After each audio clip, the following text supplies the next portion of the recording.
그러면 요즘에는 우리가 볼거리가 참 많습니다. 예전에 TV만 생겼을 때만 해도 볼거리가 참 많아졌다 생각을 했는데 어느새 TV가 24시간 방송을 끊임없이 하고 채널도 많아졌는데 이제는 스마트폰뿐만 아니라 여러 가지가 너무 많아져서 TV가 볼 게 없을 만큼 볼 게 참 많아졌습니다.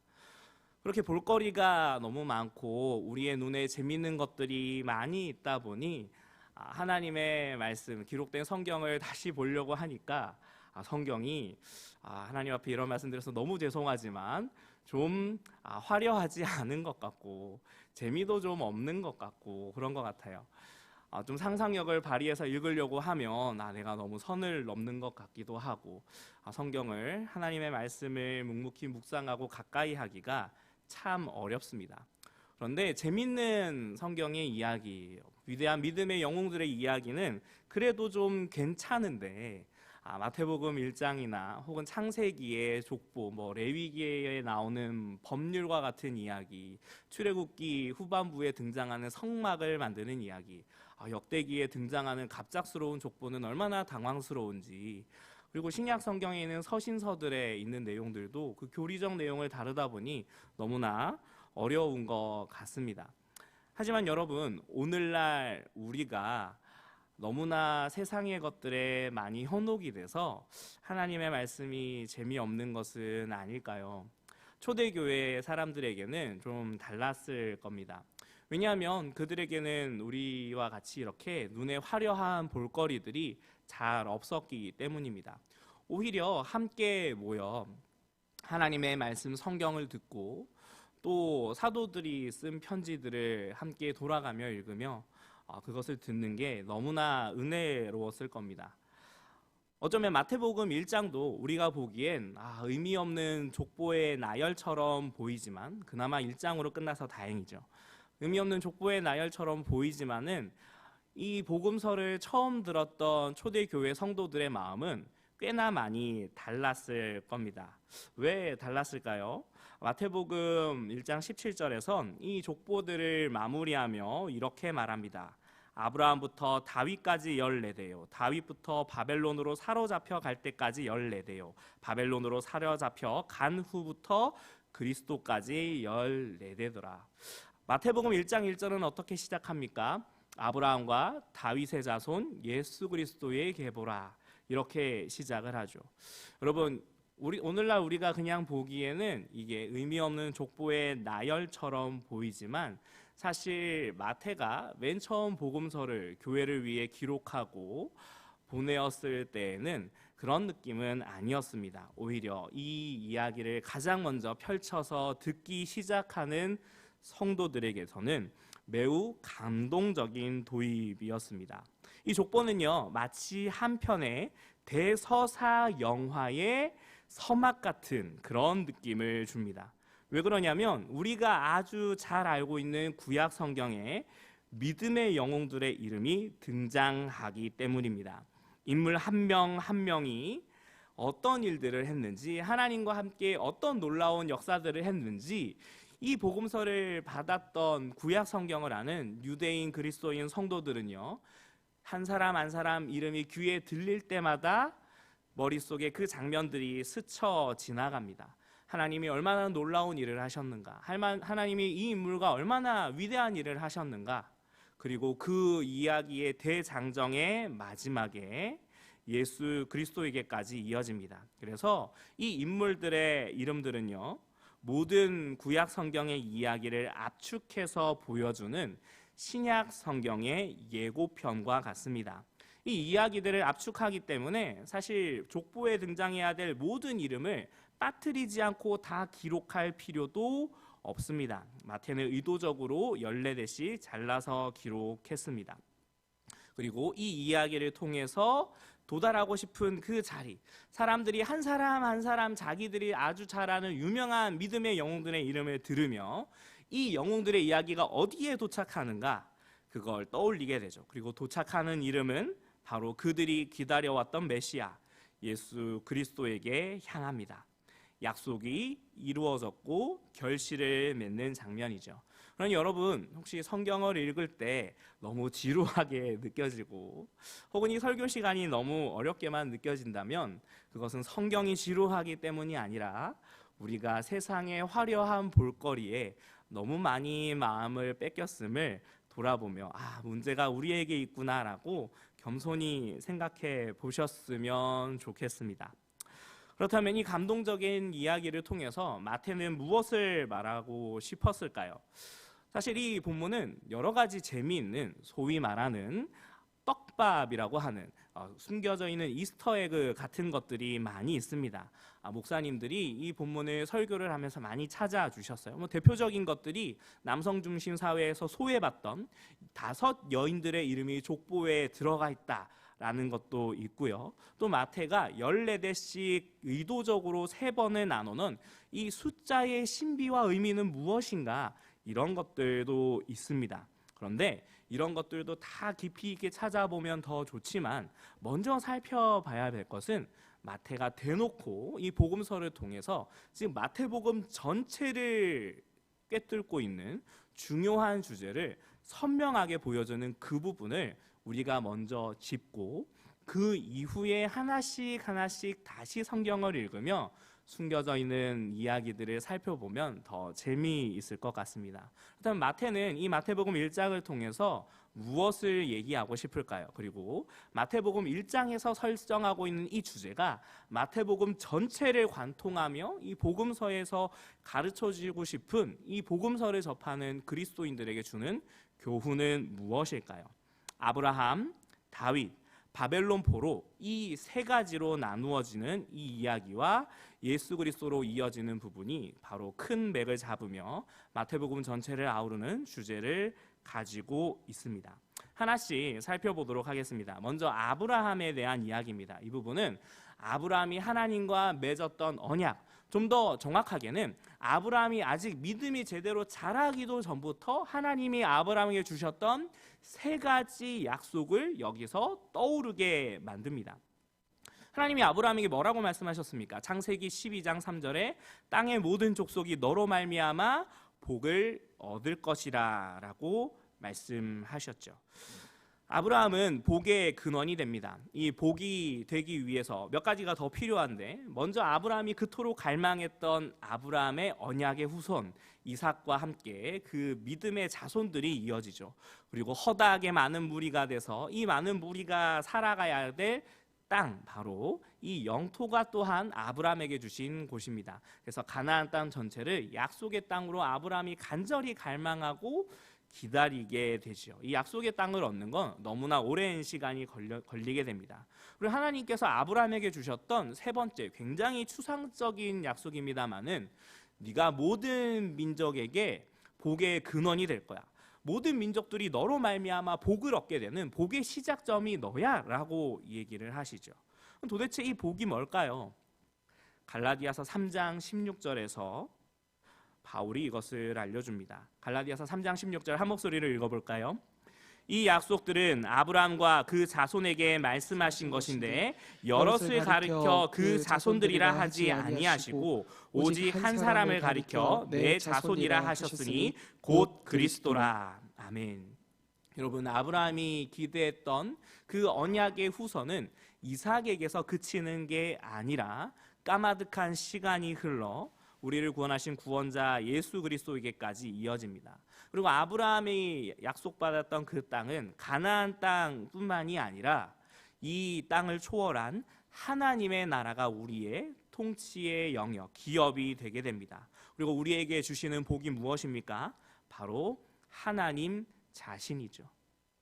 하나님과 죄로 인해 완전히 단절되어서 고아와 같이 외롭고 비참하게 삶의 방향을 잃어버리고 허랑방탕하게 의미 없는 것들만을 쫓으며 망하게 될 인생들에게 하나님 자신을 돌려주시겠다는 것, 바로 이게 복입니다. 그리고 이 복이 예수 그리스도 안에서 성취되었습니다.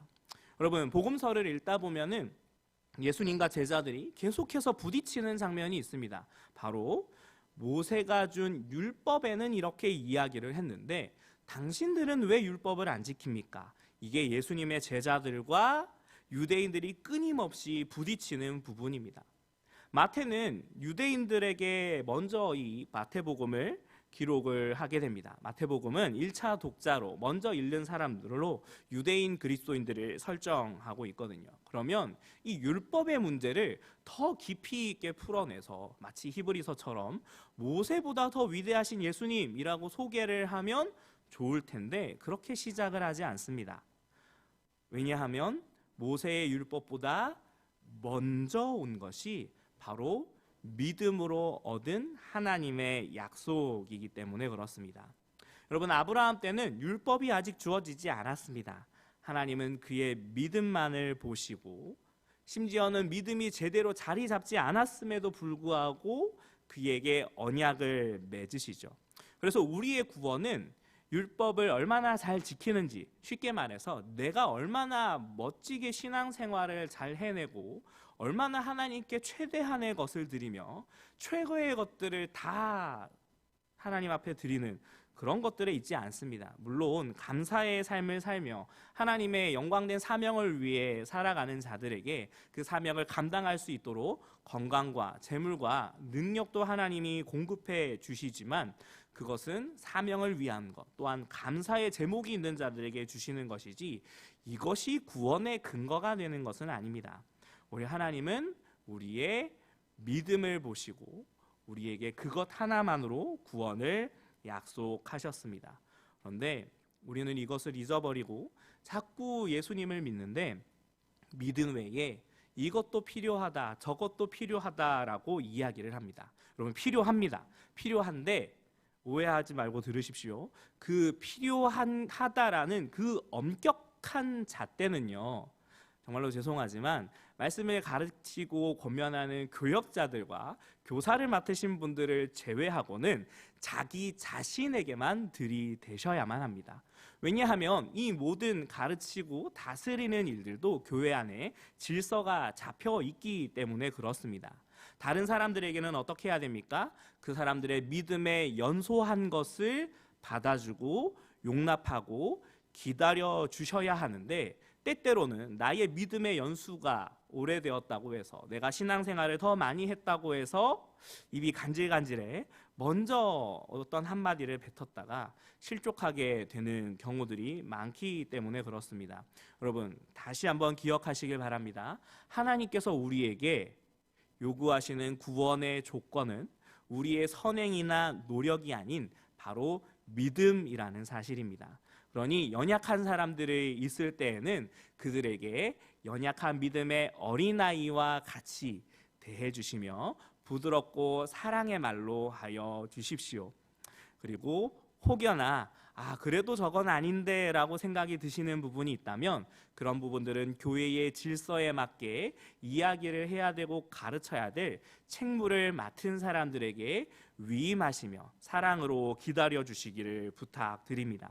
여러분, 우리는 믿음으로 구원을 얻는 사람들입니다. 그 엄격한 잣대는 하나님과 나와의 1대1의 관계에서 스스로에게 들이대시며 더욱 깊고 더욱 깊은 하나님과의 은혜의 자리로 나아가셨으면 좋겠습니다.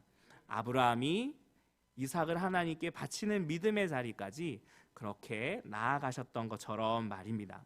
두 번째는 다윗과의 약속입니다. 하나님은 다윗에게 이렇게 말씀하셨습니다. 사무엘하 7장에서요. 내 왕위가 영원히 견고하리라. 근데 여러분, 다윗의 왕위가 견고하다고 했는데 그 왕조인 유다 왕국은 나중에 바벨론에게 쑥대밭이 되고 말았습니다. 그래서 정확하게 보자면 이 약속은 영원한 약속은 아닌 것 같고, 북이스라엘이랑 비교했을 때 북이스라엘은 참 왕조가 많이 바뀌었죠. 우리로 치면 이제 성씨가 계속 바뀌면서 왕이 김씨였다가 박씨였다가 이씨였다가 하는 것처럼 바뀌었는데, 유다 왕국은 다윗의 후손이 계속해서 왕조가 이어졌으니 이 정도면 하나님은 좀 약속을 지키신 것 같다 라는 생각이 들지만, 하나님의 언약은 다윗 왕조의 유지에 그치지 않습니다. 이것은 영원한 왕에 대한, 영원한 나라에 대한 약속이었습니다. 누가복음의 말씀을 한번 볼까요? 누가복음 1장 31절과 32절에서는 이렇게 우리에게 말씀합니다. 우리 함께 읽어보도록 하겠습니다. 보라, 내가 잉태하여 아들을 낳으리니 그 이름을 예수라 하라. 그가 큰 자가 되고 지극히 높으신 이의 아들이라 일컬어질 것이요 주 하나님께서 그 조상 다윗의 왕위를 그에게 주시리니. 아멘. 여러분, 누가는 복음서를 기록하면서 하나님의 마음을 알아 정확하게 이렇게 기록합니다. 예수 그리스도에게 다윗의 왕위가 이어졌다. 하나님이 그렇게 하셨다입니다. 여러분, 하나님께서 다윗에게 하신 언약은 영원한 왕권에 대한 약속입니다. 예수님은 다윗의 자손이며 부활하시고 승천하신 이후에도 지금도 살아서 그 다스림을 이어가고 계십니다. 여러분, 예수님은 우리의 위대한 위로자이십니다. 낙심자에게도 찾아가 주시고 힘겹고 신음하고 고통하는 자들에게도 그리스도의 영으로서 임마누엘 하고 계십니다. 그런데 사실 이것은 예수님께서 하시는 사역에서 조금 주변적인 부분입니다. 예수님은 우리의 왕으로 오셨다는 사실을 마태는 아주 강하게 강조합니다. 왕이라는 사실은 우리의 주권자라는 이야기입니다. 여러분, 교회는 사람의 민주적 결차를 통해서 이루어지는 것처럼 보이지만 사실 그 위에는 보이지 않는 하나님의 손이 드리워져 있습니다. 그래서 민주적 절차가 있다라는 것의 뒤에는 뭐냐면 하나님을 믿는 모든 백성들에게 하나님의 영이신 그리스도의 영이 함께하며 함께 예수 그리스도를 믿는 그 믿음 안에서 함께 우리가 하나님의 뜻을 겸손히 말씀을 들으며 순종하며 나타낼 때 우리의 총의가 하나님의 마음 안에서 합하게 나타난다라는 것이지, 내 뜻을 표로 나타내겠다, 내 뜻을 드러내겠다가 아니라는 점입니다. 여러분, 세상의 민주주의는 개인의 인권이 중요합니다. 물론 그것 매우 중요합니다. 거기서는 개인의 의도와 생각과 이득으로 표를 행사할 수 있지만 교회에서는 나의 이득이나 나의 생각이나 나의 만족이나 감정을 위해서 어떤 의사결정을 해야 되는 것이 아닙니다. 바로 교회의 머리 대신 예수 그리스도의 뜻이 나를 통해서 어떻게 나타날 수 있는가, 이게 우리에게 매우 중요합니다. 그런데 우린 이걸 너무 많이 놓치고 있죠. 마치 내 인생의 주인이, 내 인생의 왕이 예수님이 아니신 것처럼요. 여러분, 예수님은 이런 우리의 연약함을 아시고 해결할 수 없는 죄의 문제와 영향력을 해결하시기 위해서 십자가에 달려 돌아가셨습니다. 여러분, 우리의 구원은, 예수님의 십자가와 부활의 은혜는 우리를 새롭게 창조하는 새 창조의 사역이었습니다. 많은 성도님들이 세례를 받으셨습니다. 세례를 받으셨다는 것은 내가 예수 그리스도 안에서 죽고 다시 살아나 예수님께 붙들림 받은 존재다라는 하나님을 향한 거룩한 서약입니다. 그런데 하나님께서 날마다 우리에게 새 창조의 은혜를 주시고 날마다 일용할 양식을 공급하시겠다 약속하시는데, 우리는 너무 많은 우리의 시간과 순간들에 내 인생의 주인이 나인 것처럼 선택하고 행동하고 있습니다. 신앙의 연수가 오래될수록 우리의 경험이 그 자리를 더 많이 차지합니다. 여러분, 우리는 여전히 죄에 포로된 자들이 아닙니다. 우리는 예수 그리스도께서 구원하신, 예수 그리스도를 왕으로 모신 하나님의 백성들입니다. 그러니 그 은혜를 한껏 담뿍 누리도록 나를 죽이고 말씀 앞에 우리를 쳐서 복종시키며 하나님의 은혜와 긍휼과 십자가의 사랑과 부활의 승리의 기쁨이 우리에게 흘러나오도록 예수 그리스도의 왕되심을 고백하며 살아가시지 않으시겠습니까? 우리 이렇게 고백하는 장전중앙교회 성도 되셨으면 좋겠습니다. 마지막 세 번째입니다. 첫 번째와 두 번째는 인물에 대한 것이었는데, 세 번째는 바벨론 포로가 세 번째로 등장을 합니다. 14대씩 세 번을 나누어서 큰 덩어리로 쪼개어지다가 세 번째는 바벨론 포로로 잡혀갈 때를 기준으로 잡습니다. 여러분, 이스라엘 사람들에게, 이 남유다 사람들에게 포로로 잡혀간다는 것은 아주 큰 충격적인 사건입니다. 왜냐하면 그들은 조상들이 이집트에서 노예 생활을 했던 과거가 있기 때문에 그렇습니다. 이 이스라엘 사람들이 포로로 다시 잡혀가기 전까지는 사실 굉장히 교만했고 이 교만이 꺾이지 않았습니다. 이 교만이 꺾이지 않은 이유에 대해서 여러 가지가 있는데 지도자들의 죄악, 제사장들의 타락 여러 가지가 많이 있습니다. 그런데 그 중에 한 가지 의외의 것을 차지하는 게 있는데 바로 예루살렘 성전입니다. 왜냐하면 아수르가 이 이스라엘과 남유다를 침공을 했을 때 북이스라엘은 멸망을 시켰는데 남유다 전역까지 다 점령을 하고 심지어는 이집트까지 무릎을 꿇렸는데 예루살렘은 함락을 못 시켰습니다. 이때가 히스기야 왕 때인데 히스기야가 하나님께 얼마나 열심히 기도를 합니까? 그죠? 그래서 이스라엘 사람들이 생각합니다. 하나님의 성전이 있는 곳은 절대 무너지지 않아 라고 말이죠. 물론 하나님의 은혜로 지켜졌기 때문에 틀린 얘기는 아니지만 하나님은 성전에 갇힌 분이 아님에도 불구하고 말입니다. 결국 계속해서 하나님과 우상을 겸하여 섬기던 남유다는 그들의 교만 때문에 결코 무너질 것이 아니라고 생각했던 예루살렘 성전까지 바벨론에게 짓밟히게 됩니다. 이 죄와 이 회복에 대한 이야기가 에스겔에 아주 잘 기록이 되어 있습니다. 에스겔 37장 23절과 24절 말씀을 함께 보시겠습니다. 그들이 그 우상들과 가증한 물건과 그 모든 죄악으로 더 이상 자신들을 더럽히지 아니하리라. 내가 그들을 그 범죄한 모든 처소에서 구원하여 정결하게 한즉 그들은 내 백성이 되고 나는 그들의 하나님이 되리라. 내 종 다윗이 그들의 왕이 되리니 그들 모두에게 한 목자가 있을 것이라. 그들이 내 규례를 준수하고 내 율례를 지켜 행하며. 아멘. 여러분, 하나님의 언약을 가벼이 여기고 언약을 파기했던 자들이 신명기에 기록되어 있던 모든 저주를 받아 하나님 앞에서 그 나라를 빼앗기는 출애굽했던 이스라엘 백성들의 그 아름다운 시절과 그 이전의 노예 생활이 그들에게 다시 꿈같이 사라지고 또한 두렵게 되돌아왔습니다. 여러분, 이스라엘 백성들은 출애굽하며 애굽의 노예 생활에서 구원을 얻었고 바벨론 포로 귀환을 하며 바벨론 포로 생활에서 구원을 얻었지만 그들은 약속의 땅에 돌아왔음에도 불구하고 그들의 꿈꿨던 다윗 왕국은 회복되지 않았습니다.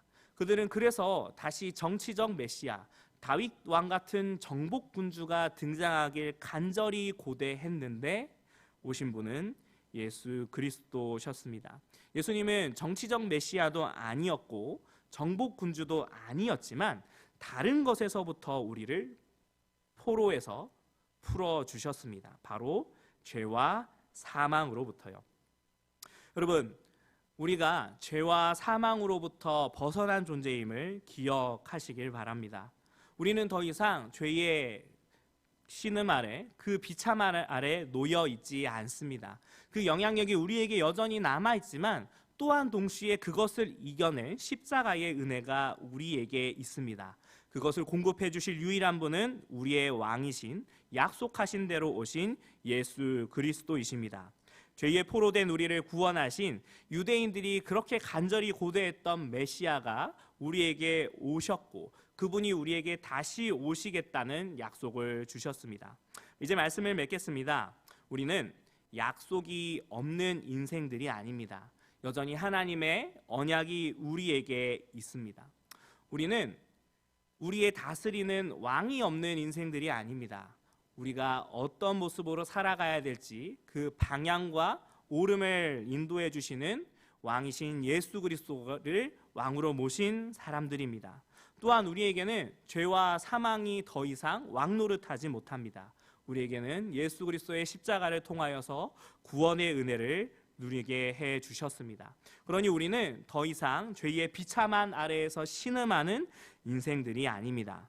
우리에게는 언약이 있으며 왕의 통치가 있으며 구원이 있습니다. 여러분, 마태는 이 지루해 보이는 족보를 통하여서 사실 너희들이 그렇게 비참하게 신음하고 인생에 낙이 없는 곳에서 이제 예수 그리스도의 복된 소식, 그 이야기를 시작하겠다라는 예고편을 마태복음 1장을 통해 우리에게 알려줍니다. 여러분, 이 말씀을 우리가 지루하게 여기며 세상의 화려한 것들보다 별것 아닌 것처럼 취급하는 그 모든 행동들을 이제는 멈추어 냅시다. 그리고 하나님께 이 시간 함께 기도하며 찬양하며 나아갈 때 다시 하나님의 말씀을 사랑하게 해달라고, 말씀을 읽을 때에 하나님의 은혜가 우리에게 가득하게 해달라고 그렇게 기도하셨으면 좋겠습니다. 우리 이 시간 찬송가 94장 함께 부르신 후에 기도의 자리로 나아가겠습니다.